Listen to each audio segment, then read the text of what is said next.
চাঁপাইনবাবগঞ্জ বিশ্ব ভোক্তা অধিকার দিবস পালিত। চাঁপাইনবাবগঞ্জ থেকে মাহিদুল ইসলাম ফরহাদের পাঠানো তথ্য ও ভিডিওচিত্রে দেখুন বিস্তারিত। নিরাপদ পণ্য নিশ্চিত করি, ভোক্তার আস্থা গড়ে তুলি, এই প্রতিপাদ্যকে সামনে রেখে বিশ্ব ভোক্তা অধিকার দিবস উপলক্ষে চাঁপাইনবাবগঞ্জ র্যালি ও আলোচনা সভার মাধ্যমে দিবসটি পালিত হয়েছে। দিবসটি উপলক্ষে রবিবার সকালে জেলা প্রশাসনের আয়োজনে এবং জাতীয় ভোক্তা অধিকার সংরক্ষণ অধিদপ্তর চাঁপাইনবাবগঞ্জ জেলা কার্যালয়ের সহযোগিতায় একটি র্যালি বের করা হয়। 15ই মার্চ রবিবার সকাল 10টায় জেলা প্রশাসকের কার্যালয়ের সামনে থেকে র্যালিটি বের হয়ে শহরের গুরুত্বপূর্ণ সড়ক প্রদক্ষিণ করে একই স্থানে এসে শেষ হয়। পরে জেলা প্রশাসকের সম্মেলন কক্ষে এক আলোচনা সভা অনুষ্ঠিত হয়।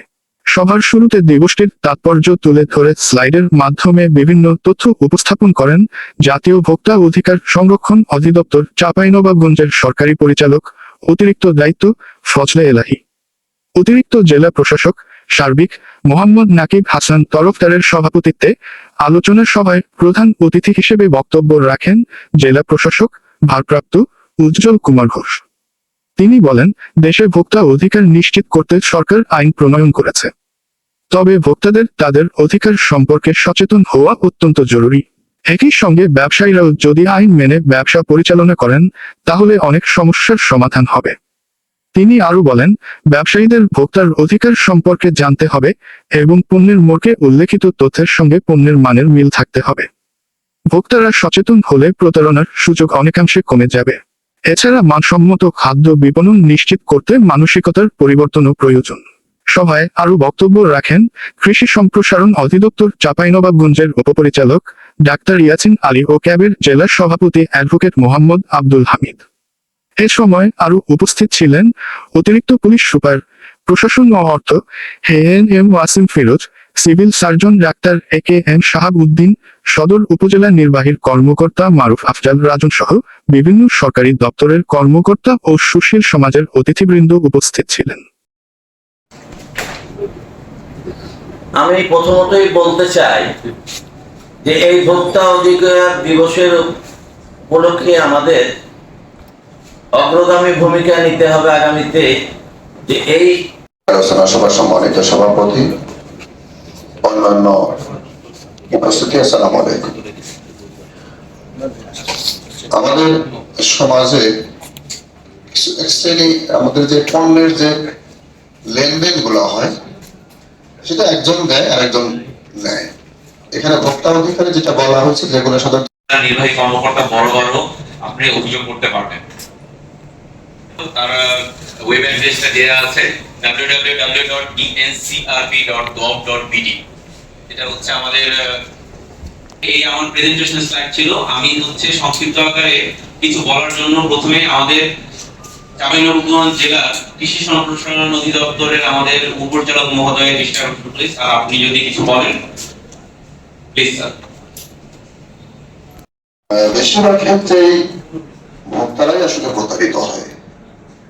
যারা পণ্য সরবরাহ করে তুলনামূলক ভাবে লঙ্ঘন, এখানে বলা হয়েছে ভোক্তা অনেক সহজে মিথ্যা অভিযোগ করতে পারে। তো বেশিরভাগ ক্ষেত্রে আসলে দেখা যায় কি যে আমরা যদি চিন্তা করি যে কোনো শ্রেণীর মানুষ এরা আসলে সবসময় তাৎক্ষণিক ভাবে এখানে যারা আমরা ভোক্তা আছি, সাধারণ জনগণ আছি, এটা আজকে আমরা মিটিং এর মাধ্যমে প্রচার করতেছি। এটা যদি আরো ব্যাপক ভাবে জনসচেতনতা সৃষ্টি করা যায়, মানুষ তারাও যদি বুঝতে পারে যে আসলে পণ্য ক্রয় বিক্রয়ের ক্ষেত্রে এই ধরনের বিভিন্ন প্রবণতা কমে যাবে, এটা কিভাবে ভোক্তারও স্বাস্থ্য হবে। তো আমরা এখানে যারা আছি সবাই মোটামুটি সারা পর্যন্ত আমদান বেশি হয়, আমরা আসলে কিন্তু কিনেই থাকি, আসলে অত যাচাই করার সুযোগ থাকে না। তো যার জন্য সাধারণ জনগণের মধ্যে যদি ব্যাপকভাবে প্রচার না করা যায় আসলে তা কার্যকর হওয়ার সম্ভাবনা কম। ঔষধ বিক্রয় করা, খাদ্যপণ্য নিষিদ্ধ দ্রব্যের মিশ্রণ করা। আমরা ইদানিং দেখতে পারি জিলাপিতে হাইড্রোজ ব্যবহার করা হচ্ছে, যেটা খাদ্যপণ্যের নিষিদ্ধ দ্রব্য হিসেবে বিবেচনা করা হয়। এইরকম পণ্যগুলো আমাদের আইনেও নিষেধ করা আছে। আইনের প্রায়শই দেখতে পাই প্রতিশ্রুত পণ্য বা সেবা যথাযথভাবে বিক্রয় বা সরবরাহ না করিবার দণ্ড। ওজনে যদি কেউ কারচুপি করে থাকে পারি। খাদ্য নেশা আছে বাটখারা বা ওজন পরিমাপক যন্ত্রে কারচুপি, পরিমাপে কারচুপি, উৎপাদন করিবার দণ্ড। মেয়াদ উত্তীর্ণ কোনো পণ্য বা ঔষধ বিক্রয় করিবার দণ্ড, সেবা গ্রহীতার জীবন বা নিরাপত্তা বিপন্নকারী কার্য। এখানে আরেকটি ধারা উল্লেখযোগ্য যে কোনো ভোক্তা যদি মিথ্যা বা হয়রানিমূলক মামলা করা হয়, সেই ক্ষেত্রেও ব্যবসায়ী বা সেবা প্রদানকারী তার বিরুদ্ধে ব্যবস্থা গ্রহণ করতে পারবে আমাদের আইনের ধারা 54 অনুসারে। এখন অভিযোগ কিভাবে দায়ের করা যায় সেই ক্ষেত্রে হচ্ছে আমাদের হটলাইন নাম্বার আছে 16 সরকারি ওয়েব পোর্টালে গিয়ে সিসিএমএস